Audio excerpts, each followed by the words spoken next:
Hello Madam Pika. So guys, live tayo ngayon sa Bawang La Union. So as you can see, dalawang D-Max yung kinabitan natin ng Predator steel bumper. So sa mga nagtatanong guys, this one is the D-Max 2025 and the other one naman is D-Max 2023. Pero pasok yan sa mga D-Max 2021 to 2023. So for this one naman guys, ito yung ating D-Max 2025.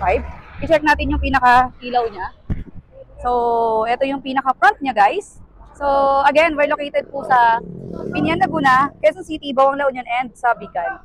So, sa mga nagtatanong, this one is D-Max LSP 2025. Okay, nagpakabit din siya ng ating RS Trifold. Ayan yung itsura niya. And, mamaya balikan natin yung pinakalikod niya. So, sa mga nagtatanong, kung may babalik ba daw yung sensor nila, this one guys, oh, ito. Ayan, may babalik yan. Okay, alam ko 3-4 yan. Ito. Guys, Predator brand. Ayan yung sensor natin. Then, meron na siyang LED na at the same time with the signal light. Pwede pong patry po ng signal light, sir. Thank you po.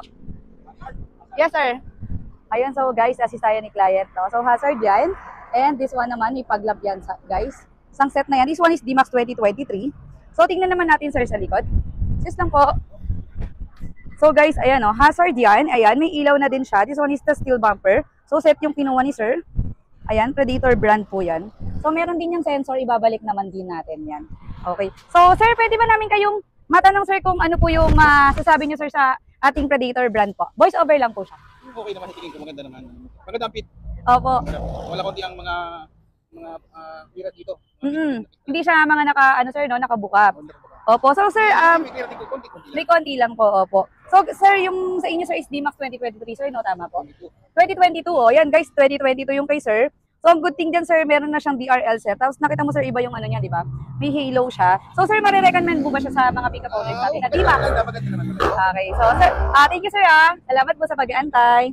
So, guys, this one is the Predator rear. Ayan, yung sensor sa mga nagtatanong. And again, for the materials niya, 3.5 mm, aluminized steel. Sa mga nagtatanong, bakit nga ba daw mas magaan itong ating Predator steel bumper? And guys, nga pala, nagpakabit siya ating SB01 na stepboard. Okay, ayan yung itsura niya. Sa mga nagtatanong, pwede tayong magpalit ng stepboard. Okay, so, guys, ito yung look niya. Pogi. Guys, sa mga nagtatanong sa gilid, ano daw itsura ng gilid? Nakanganga something? Wala. Napaka-perfect nung pagkakakabit natin dyan. And again, guys, kasama yung underwing and with the skid plate. Ayan, guys, may pangalan niya na D-Max. And meron siyang shackle. Ano yan? Tawag dito. 12 mm solid, hindi yan hollow. Okay, so ikutan lang natin ulit. Again, ang sensor. Okay, so guys, sa mga nagtatanong, D-Max 2022, onwards, pwede siya. Napakagaan niya, guys. And then, balik tayo dito sa ating likod. Pakita naman po ng likod po nito. Okay, so guys, this one, ito yung after look natin. This one is D-Max 2025. So, ito yung pinaka-sensor niya. Meron na siyang plate light. Okay, with the shackle na yan. This one is the Predator brand. O kaya pwede pa signal light. So guys, pakita ko lang to Guys, ito yung mga after look natin. Ayan, nakita nyo naman, may signal light siya sa likod. And, i-check natin yung pinakaharap. Okay, so guys, nakita nyo yung signal light niya. Okay po. Ay, wait lang po. Ay, yung atin na daw po. Okay, so guys, this one is the D-Max 2025. So, guys, lahat ng pick-up meron tayo. So, message lang po for booking appointment. Since this one is, magapan namin kinakabit. And sa mga nagtatanong guys, kung bakit nga ba siya mas magaan compare sa ibang brands. So, ang sasagutin ko po sa inyo, this one is 3.5 materials po yan. 3.5 mm yung kapal niya. And at the same time po, yung ginagamit po kasi namin steel dyan is galing po sa ibang bansa. And at the same time, imported po yun. So, kaya po mas mabigat dito sa ibang brand is hindi po kami parehas ng material. So, sa mga nagtatanong, kung guys, 3.5 mm yan.